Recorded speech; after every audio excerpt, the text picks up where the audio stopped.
And the blind man of Jericho, he cried. He cried with persistence. He cried with depth from within his heart and his soul, asking Jesus to restore his sight. And Jesus said to him, "Receive your sight." This blind man of Jericho is one of the wisest people that we meet in the Holy Bible. Upon encountering the Creator of the universe, just imagine having that moment, standing in front of the one that controls, directs everything in the universe, and you have that one moment. He had that moment. He did not miss a beat. He pleaded for the most important thing, to receive his sight. How many times when we stand in front of God and we ask for things that are unimportant or even harmful to ourselves?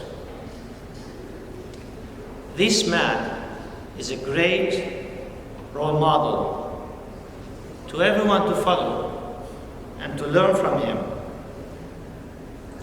All of us should plead to Jesus Christ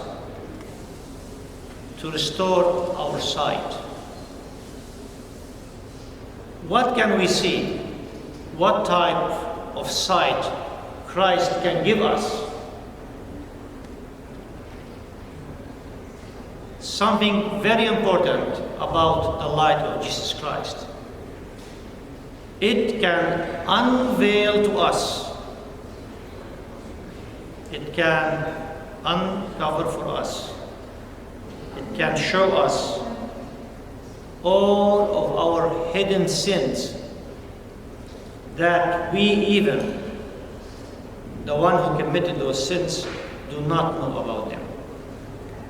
This is what the light of Christ can do, and nobody else in the entire universe, past, present, or future, can do. What the light of Jesus Christ can do, of uncovering and revealing our sins to us. Discovering our sins is the greatest miracles of all times. There are several fathers of the church say discovering our sins is a greater miracle than raising someone from the dead. This discovery of our sins, the one that we know about, and most of them we don't know about, can bring us the truest and most form of liberation. It saves our souls from living in the anguish of pain under the sovereignty and the slavery of darkness. Christ's restoration of our sight and the discovery of our sins can bring us the true peace. Facing our sins is a painful task. It's not a task that we want to tackle on our own without the help of the grace of Christ or without His light. The people who tackle the task of facing their sins without the grace of Christ, they fall into despondency and they fall into utter despair, and they are overtaken by the vicious darkness. Therefore, facing our sins, it's a matter that requires quite amount of courage, but more importantly, it requires divine grace. It's the divine grace that is going to soothe the pain that we are going to feel upon coming face to face with our sins. The divine grace not only reveals to us our sins, it heals the wounds and the residual consequences of those sins, and it frees us from their pain, and we are forgiven. Shedding our sins through the revelation of God, shedding our sins and acquiring repentance through the help of the divine grace of God is therapeutic, is healing.